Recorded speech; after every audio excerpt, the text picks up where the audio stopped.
So I want to say good morning to everybody. My name, of course, is Christina. I'm the volunteer coordinator here with Forge, and I'm excited for our final coffee conversation of 2020 to be here with Susan Sellers. And I'm going to go ahead and ask Susan to introduce herself, talk about her involvement with Forge, because it is such a fun and unique history, and also to share about her own cancer journey. So Susan, I'll turn it over to you. Well, many thanks to all the, as we lovingly call you, the Forgettes, to our Forge family for even asking me to participate in one of these. You've had some really remarkable speakers, and I know that they've been extremely helpful to so many of the survivors that have phoned in. So thank you for even including me in this group. And I know all of you. Can I just get Audra? I wanted to say hi, and there's somebody else on the phone. I don't know who the name. I just would love to know kind of who else is on the call.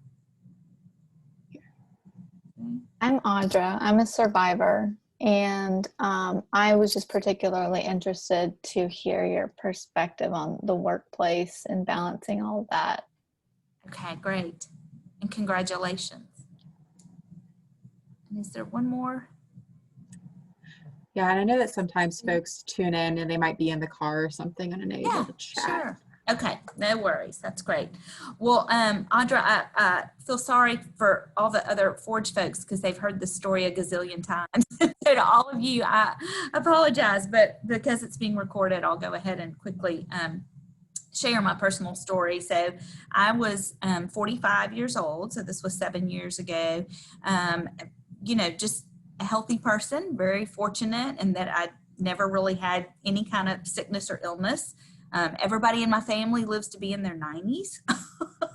So, there wouldn't be any reason for me to think that, that I would have any kind of a compromising health situation. But the insurance that we had, which was Blue Cross Blue Shield Federal, started paying for mammograms at the age of 35 for women. And so just because I had always gotten one starting at the age of 35. And again, not for any reason, not because there was any family history or because I had, dense breast tissue or anything like that. I just did it because I tried to stay on top of all preventative health. And so I had done that every year. And I went the year that I was 45. So this would have been the 10th mammogram that I had. And I was called back. And I had never even, gotten a letter saying, oh, we need you to come back. I mean, everything had always been clear. So anyway, I remember clearly being at boot camp one morning and running with some friends and telling them, gosh, I mean, they think they want me to come back now for an ultrasound. And they were like, I have to go every year. And I get back all the time. They always think that they see something and it's nothing. And the radiologist is sitting right there and they'll come in right afterwards and they'll tell you that everything is fine. Well, so I went for the ultrasound, and this was right around this time of year, 7 years ago. It was right before, the week before Thanksgiving, and then the several weeks after. And I was sitting there looking at two tumors. I mean, when she was doing the ultrasound, I could see 2 lumps in my breast. And I said, those are tumors. Oh, they're fibroadenoma or something, which is a benign mass, fibroadenoma or whatever. And I kept saying, I'm looking at them. I can see them right there. And she's like, no, it's fine. Well, needless to say, the radiologist never came out from behind the Wizard of Oz curtain and said that I was fine. And so, I left and went and had Thanksgiving in Texas with my family, came back, didn't hear anything. Called the OB office and they said, oh no, everything's fine. And then they called back and said, actually, doctor, your OB wants you to go and just have a biopsy and just make sure, that everything's okay of that spot that they saw. And so I called the surgeon's office and I scheduled the biopsy. And the surgeon is someone that was in our Sunday school class that I knew. And he walked in and he said, so how long have you known that you have breast cancer? And I said, about 2 seconds. And so he said, I said, I mean, you're sure it's breast cancer? I mean, I thought this was just a routine biopsy. He said, I'm 99.9% sure. I said, well, I'm a fact gatherer. I'm an attorney by training. I like, data. I like information. I just, what's going on? And he said, let me show you. And then he pulled out the films from the ultrasound. And I mean, it was, it had all the prongs and the legs. And it was very clear that it was 2 cancerous tumors. And so they biopsied the largest one just because, insurance won't do anything until you have a confirmed pathology, a confirmed diagnosis. But it was ER/PR positive, HER2 negative. And then, the whole process starts. And, the first thing that I did is I had a friend from high school that had already been through a breast cancer diagnosis and treatment, and she lives in Texas, and I picked up the phone and I called her. And then I started calling anybody and everybody I knew that ever had breast cancer or that knew somebody that had breast cancer, and started that whole fact gathering process. And in the meantime, they were doing the MRI. I was meeting with the cosmetic surgeon. I was making all those decisions that we all have to make about whether I was going to have a lumpectomy or a mastectomy, all of those things. So long story short, on December 23rd in 2013, I had a bilateral mastectomy. And I'm glad. I mean, everybody makes that choice, and I think it's different. There was something inside of me that just told me I probably needed to go ahead and have the mastectomy, and I'm glad that I did, because if not, my situation was such that I would have had to have it anyway. And so, the surgery went fine. Everything was great. I began the healing process, and then about 10 days after the surgery, the surgeon's nurse called and said, we got the pathology back. Everything looks great. It's just the same as it was before. Nothing that looked like it got outside of the breast, nothing in the lymph nodes, etc. Not 10 minutes later, the surgeon called me and said, the nurses are not supposed to share pathology with the patients. You did have a micromet. We only took 2 lymph nodes, and one of the lymph nodes had cancerous cells in it. And that is I've talked to many survivors who have had that occur, and that hits you like a ton of bricks. I mean, when you hear, because when you wake up from surgery, the first thing you say is, was it in the lymph nodes? Was it in the lymph nodes? And you hear no, and then I heard no again, and I was like, shoo, and then I was like, oh, and that was kind of a heavy moment. So that's a little bit about just my cancer journey. I was during the time, one of the people that I talked to was Madeline Harris. She was referred to me as someone to talk to that knew a lot about breast cancer. And in my phone conversation with Madeline, as we got to know one another, Madeline told me about the Women's Breast Health Fund. And she said, now, you need to get through this right now, but I'm thinking that, a little bit down the road, we might actually get to work together on breast cancer. Maybe you'll want to sit on the Women's Breast Health Fund board. And so little did Madeline know that at the same time all this was happening, I had accepted a new job the day before I got my breast cancer diagnosis. And so I had accepted the position that I have now at St. Vincent's, and then the very next day I was diagnosed with breast cancer. So I don't know what's worse. I don't know if it's worse to already be in a job and have to say I've been diagnosed with breast cancer, if it's worse to say, I know I accepted an offer from you yesterday, but today I found out I have breast cancer and I need to tell you to go on down the list to the next person. I was extremely fortunate in that I have a supervisor here who had a family member that was touched by cancer, and that supervisor said, look, we'll wait, we'll wait on you. And so after I had the surgery and while I was home recovering and trying to figure out what my long-term treatment was going to be, whether I was going to need radiation, chemotherapy, what it was going to look like, the Women's Breast Health Fund asked St. Vincent's to put together a proposal for what is now Forge. And so even though I wasn't even on the payroll yet, I was asked to write the grant and put together the design for the organization that's now Forge, which is great. And so when I started that job in February, that was kind of my first big project, was doing all the community assessment work and working with Madeline Harris and the Women's Breast Health Fund and trying to design Forge, what is now Forge. So that's a little bit about my story, probably way too much about my story, but anyway. That was perfect, Susan. Thank you so much for sharing all of that. And it's always just, once again, incredible to hear how everything happened. It feels like it's such a short timeline, but also to look back on that and see how everything has worked out. And so thank you so much for sharing all of that. Now I'd love to, if you would be willing to share, you kind of touched on your whole cancer journey about how it impacted you and working, but how old were your kids when you were diagnosed, and what was their reaction? What did they understand about cancer? How do you feel like they learned about it along the way through your own treatment? So I have two boys, and at the time of diagnosis, they were 10 and 13.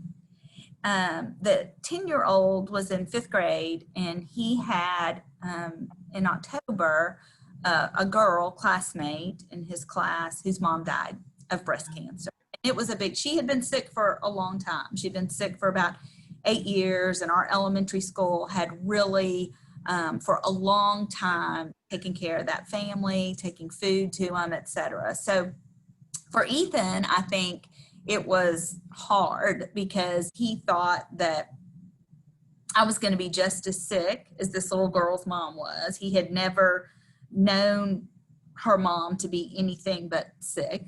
And so I think, that's what he was worried about. The 13-year-old boy was worried about one thing. And that was, Mom, are you going to be bald? Because, you're in junior high and you're a boy. And what a boy wants to know is he going to be embarrassed of his mom because she's bald, And I say that kind of jokingly, but not really, because when you're 13, that's the most important thing to you, is what your peers think of you, and that's kind of the world in which you live. So, Scott and I talked about it a lot, and because at the point in time that we needed to tell them what was happening, you don't have your real pathology, you don't know your real treatment plan. And so we kept it pretty simple. We were just like, Mom has cancer. She has breast cancer. It's not really bad. We don't think. She's going to have surgery. They're going to cut it out. You're going to go to Mississippi for Christmas. We won't be with you on Christmas Day. And we just tried to keep it really low key. And, it's hard for them because all of a sudden everybody's bringing you food and and they think, oh my gosh, maybe she's sicker than we think. Dad is actually in the kitchen. For the first time ever, Dad's going to the grocery store. Dad is making a pot of chili. Mom is laid out on the couch, all of those things. And so it was, for them, very, very different, because that's, not a role that they had ever seen their dad in before. But kids are resilient. And I think boys especially, it was kind of like, okay, well, you didn't come to any of my basketball games that season, and you were finally well by soccer, or, like that's, and they were good, but I spent a lot of time on the couch, and that's not something that they were used to at all. So in terms of what they've learned about cancer since, they've heard about Forge for 6 years now, and I've talked to them about the importance of Forge and why there needs to be an organization like Forge in this community taking care of survivors. They know now that at any time it can come back. So we had a saying in our household before I had cancer, no regrets, and we definitely have that saying now. I tell them all the time, it's grace for a day, live every day to the fullest. And that we choose our own attitudes. And so I can choose to live in fear. I can choose to, or I can choose to be thankful for every day that I have. And so we really have tried to kind of pass that on to them and impart that on to them. And, you know, now they're old enough that they've had, I mean, my older one was in a class at Mountain Brook that had a child that died of cancer and was sick for a long time. And so they are old enough now that they have not only seen people's parents and grandparents die of cancer, but they've even had a friend, you know, that died of cancer. And so this is just kind of, I'm trying to make this lighthearted whenever I can. But I remember the first 4 or 5 years, and, you know, we had a dickens of a time, like everybody does, getting their kids to do yard work, right? And so I would pull up pictures of people with lymphedema in their arm, and I would say, now this is why mom can't do yard work. Do you want mom's arm to get lymphedema? I would say, so you have to go rake the leaves, and you have to go cut the shrubs, and whatever. So we would, you know, it was, but they're boys, they don't process anything for very long. I just continue to try to ask them if they have, you know, any questions. And they do. I mean, I have a lot of side effects from, well, I did from tamoxifen and from the aromatase inhibitors. And they're like, why can't you walk? Why are you so stiff? You know, I mean, and so I just always bring it back to that. I'm like, cancer is not a point in time. It's a lifelong, it's something that stays with you for the rest of your life. And so, you know, you have to understand that about people, that it may be something, it will be something that they continue to maybe struggle with, you know, for a long time. So.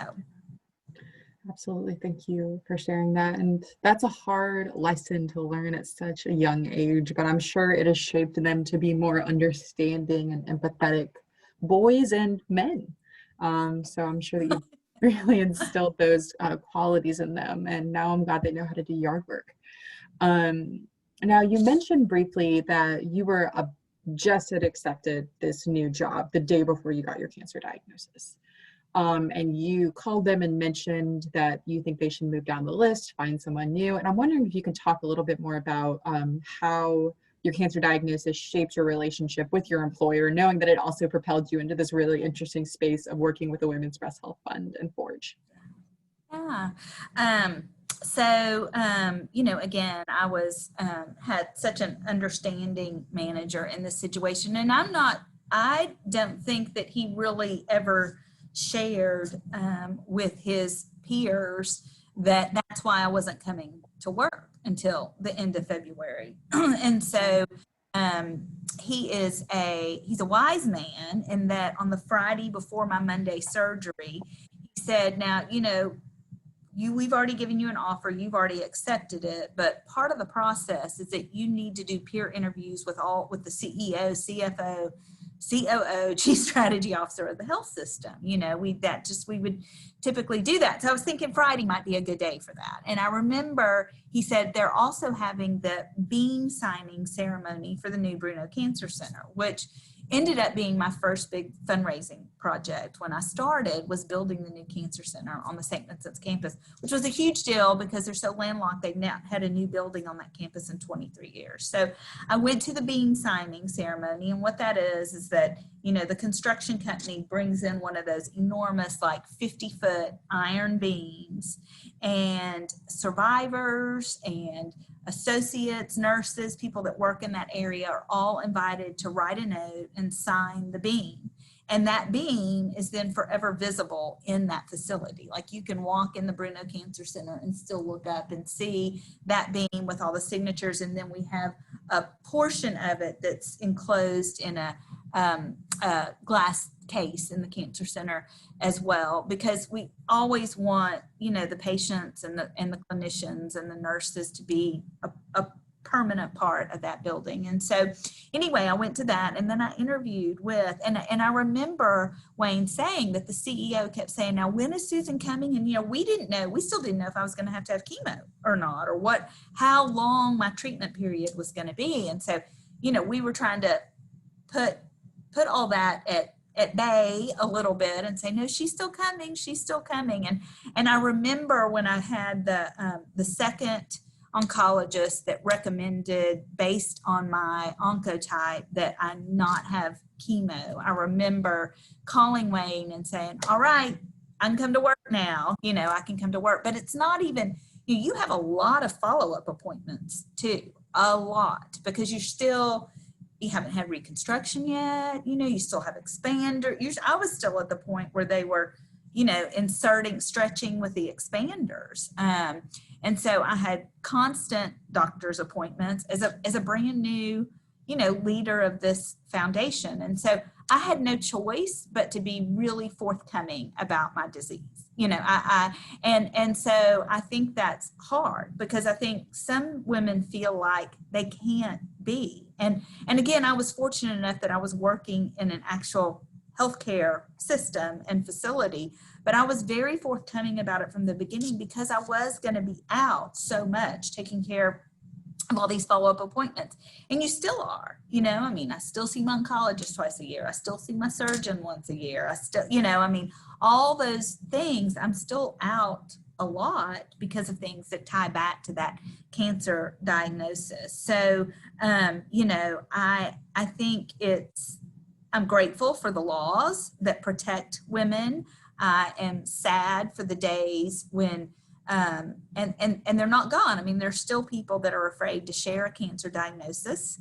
I've heard countless stories of women that would go through a mastectomy and be at work 2 days later. And I can't even imagine that, because they didn't feel like that they could let their employer know, you know. And so I don't know what we need to be doing on an advocacy front about that. I mean, you can't fire someone because they have cancer, but, you know, small businesses that aren't obligated to follow FMLA and things like that, you know, I could see where that would really be a challenge and could be difficult. And I'm just thankful for the fact that I was able to be so forthcoming about my disease, treatment, the time it was going to take, etc. And you don't feel well, you know, it is hard for me. I was wanting to come in, you know, all barrels blasting. It was a brand new job. I was excited about it. I had not only a staff, but a board, you know, that I needed to work with and impress. And we were in the final 6 months when I started of wrapping up the Cancer Center campaign, and we still had a third of the money left to raise. And so I had millions of dollars that I was, you know, had to raise before August the 5th. So, you know, it was a difficult time, but I will say the unique thing about the job was that I was much better at it because I had just been a patient. Yeah, that was a really unique connection to have. And yeah, I'm just so grateful that you had such a positive experience. And I think the piece of advocacy and how people are empowered to share their stories and fight for what their rights are in healthcare is really important.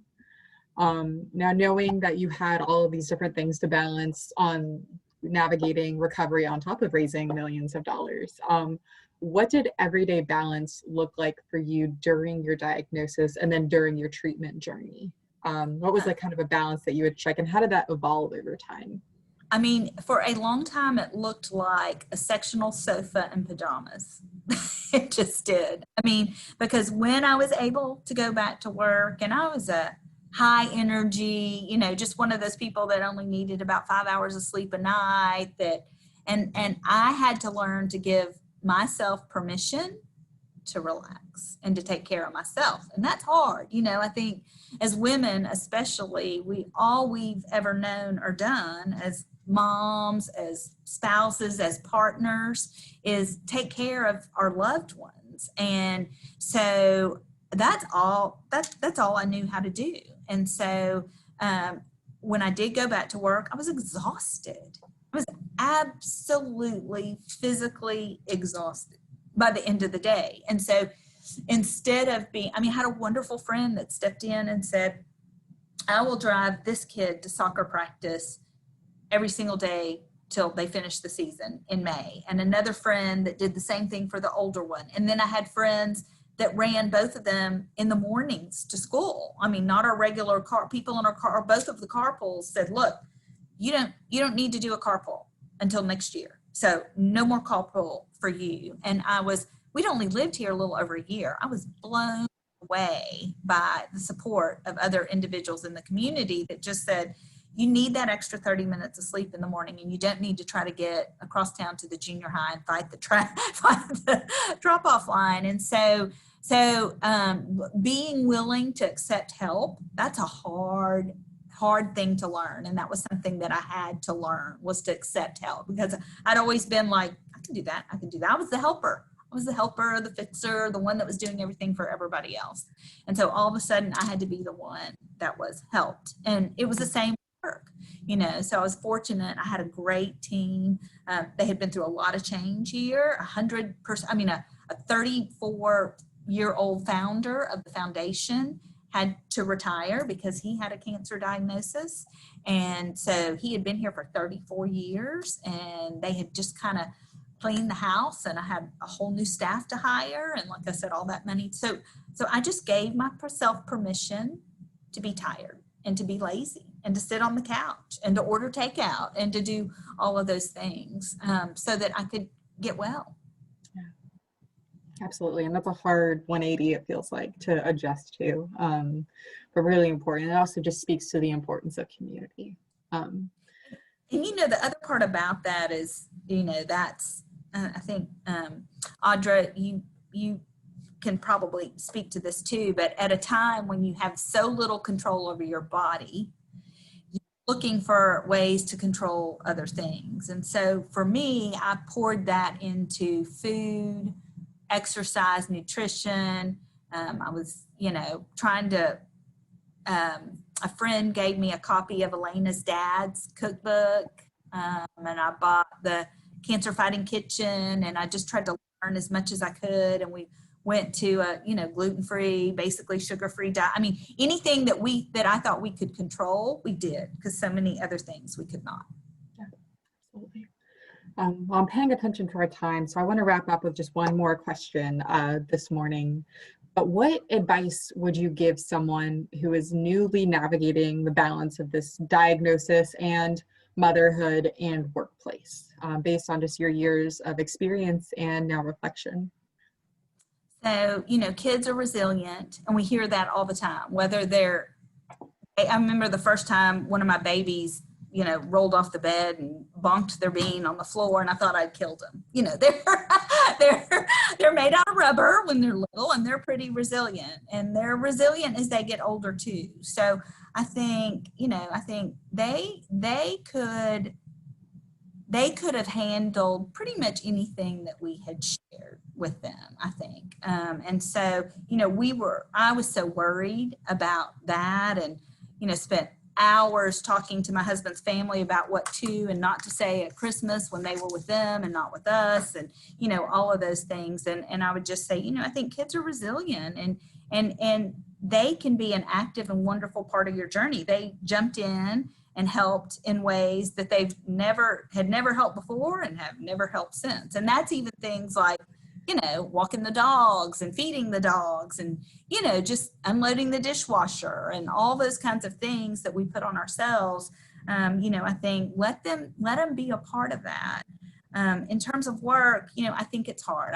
I've always said, I think survivors kind of fall into two groups. There's survivors that talk very openly and freely about their illness and their diagnosis, and get really involved, and then there are others that's not a comfortable place for them, and both of those are okay.